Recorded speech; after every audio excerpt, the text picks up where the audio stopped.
Hello everyone. हमारी आज की इस वीडियो में हम बात करेंगे अरिथमेटिक ऑपरेटर्स की। तो यार, सबसे पहले हम लोग देखते हैं कि पाइथन में कौन कौन से ऑपरेटर्स होते हैं। तो पाइथन में मेनली 5 टाइप के अरिथमेटिक ऑपरेटर्स होते हैं। एक होता है एडिशन, एक सब्ट्रैक्शन, तीसरा मल्टीप्लिकेशन, डिवीजन एंड देन होता है मॉड्यूलस। तो एडिशन, सब्ट्रैक्शन, मल्टीप्लिकेशन, डिवीजन ये तो आप सबको पता ही होगा। लेकिन मॉड्यूलस किस लिए होता है? मॉड्यूलस यूज़ होता है जैसे कि हम लोग ने कोई डिवीजन किया है एंड उसके बाद जो रिमाइंडर आता है वो हमें मॉड्यूलस बताएगा। जैसे कि हम लोग ने 15 को 7 से डिवाइड किया, तो एक हम लोग ने 7 × 2 14 हो गया, रिमाइंडर कितना बचा? 1। तो मॉड्यूलस जो है वो आंसर हमें देगा 1। तो यार अब हम देखते हैं कि हम लोग सब्ट्रैक्शन एंड एडिशन ऑपरेटर का रियल वर्ल्ड में यूज़ कैसे कर सकते हैं, मतलब पाइथन में कैसे यूज़ कर सकते हैं। तो अगर हमें पाइथन में अगर इसका यूज़ करना है तो हम लोग सिंपली कीवर्ड यूज़ कर सकते हैं प्राइस डिफरेंस, जो कि हम लोग एक वेरिएबल नेम है वो हम लोग डिफाइन कर रहे हैं। एंड इसको इक्वल टू हम लोग डालेंगे क्लोज माइनस ओपन।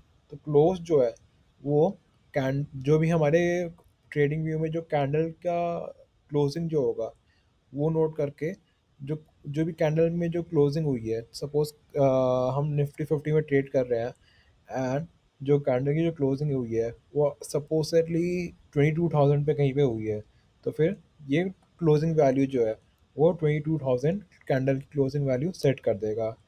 एंड यहाँ पे जो ओपन कीवर्ड है वो कैंडल कहाँ पे ओपन हुआ है, मान लीजिए कि 21,000 में कैंडल ओपन हुआ है तो ओपन की वैल्यू हो जाएगी 21,000। तो जो प्राइस डिफरेंस है वो कैंडल की closing value and opening value इनका डिफरेंस निकालेगा। तो अगर मान लीजिए क्लोजिंग जो हुई है कैंडल की 22,000 पे हुई है एंड ओपनिंग हुई है 21,000 पे, तो क्लोज माइनस ओपन तो 1,000 का डिफरेंस है, तो प्राइस डिफरेंस में सेट हो जाएगा। And similarly price sum equals to open plus close.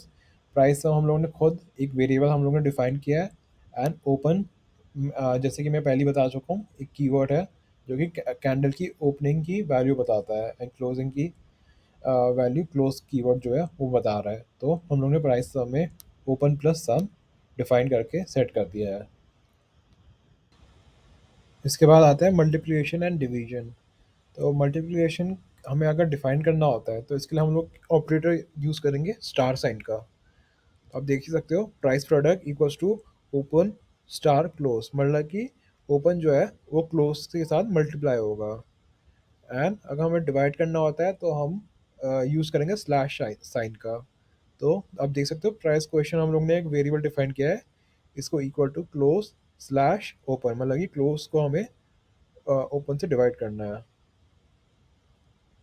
And इसका यूज़ केस ये होता है, हम लोग इसका इससे हम प्राइस रेशियोज देख सकते हैं एंड वॉल्यूम वेटेड एवरेजेस अगर हमें कैलकुलेट करने होते हैं तो हम उसके लिए ये यूज़ कर सकते हैं।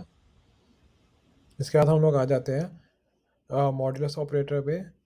तो अगर हमें मॉड्यूलस ऑपरेटर यूज़ करना है तो हम लोग कोई भी वेरिएबल नेम डिफाइन कर सकते हैं।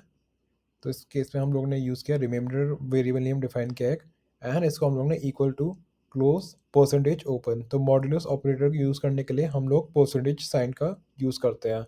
तो क्लोज परसेंटेज ओपन, तो जो भी रिमाइंडर आएगा क्लोज को ओपन से डिवाइड करने के बाद, जो भी रिमाइंडर आएगा वो हमारे रिमाइंडर में स्टोर हो जाएगा।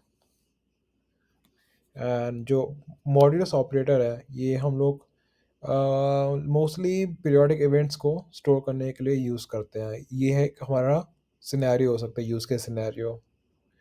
तो इसके बाद हम लोग अपने ट्रेडिंग व्यू पे आकर एक कोई रियल एग्जांपल देखते हैं।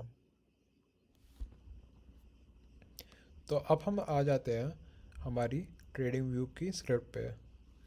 तो ये जो स्क्रिप्ट है ये मैं डिस्क्रिप्शन में डाल दूँगा।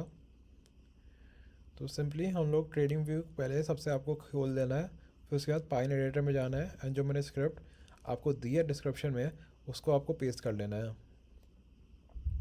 तो सबसे पहले हम लोग ने अपने इंडिकेटर के नाम डाला है एंड उस पर ओवरले इक्वल्स टू ट्रू डाला है ताकि ये निफ्टी 50 के ऊपर के स्क्रिप्ट में ही आ जाइए।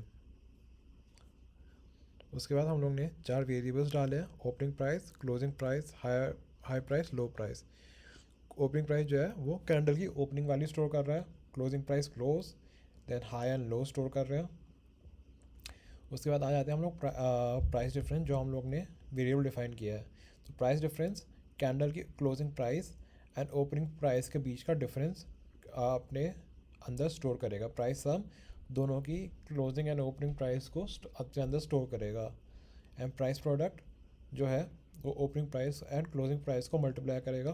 Price question closing price and opening price का डिवीजन करेगा। And price modulus high and लो का डिवीजन करके उसके बाद जो भी रिमाइंडर आता है उसको स्टोर करेगा। फिर उसके बाद हम लोगों ने डिफाइन किया है इस price rising equals to closing price greater than opening price. ये एक बूलियन है, तो ये स्टोर करेगा कि क्या बोलते हैं, ये हमारा जो राइजिंग प्राइस है, अगर हमारा क्लोजिंग प्राइस ओपनिंग प्राइस से ग्रेटर है तो फिर ये ट्रू हो जाएगा। फिर उसके बाद हम लोगों ने एक लेबल डिफाइन किया है। ये मैं आपको अगली वाली वीडियो में बताऊंगा कि लेबल्स होते क्या है। तो उसके बाद हम लोगों ने बार कलर डिफाइन किया। इसमें बार कलर में हम लोग ने ये बार कलर बेसिकली ये करेगा, हमारे जो कैंडल्स का कलर है उसको चेंज कर देगा। एंड इसमें हम लोग कीवर्ड यूज़ कर रहे हैं इस प्राइस राइजिंग। तो अगर ये ट्रू है तो फिर कलर जो है हमारा ग्रीन होगा, एंड अगर ट्रू नहीं है तो कलर जो है हमारा वो रेड होगा। तो उसके बाद हम लोग आ जाते हैं, तो हम लोग पहले वाले कैंडल पे आते हैं। तो अब इसमें यहाँ पे देख सकते हो कि यहाँ पे हमारी जो कैंडल की यहाँ पे जो क्लोजिंग है, यहाँ पे वैल्यू कुछ है 22,495, एंड यहाँ पे नीचे वैल्यू है इसकी ओपनिंग की, वो है 22,493। तो इन दोनों का अगर हम लोग सम करते हैं तो आप देख सकते हैं अप्रॉक्सीमेटली 44,988 आएगा। एंड जो डिफरेंस है वो -2.35 आ रहा है। प्रोडक्ट इन दोनों को मल्टीप्लाई करेंगे तो फिर ऑब्वियसली इतनी बड़ी वैल्यू निकल के आएगी। एंड क्वेश्चन जो वो अप्रॉक्सीमेटली 1 आएगा।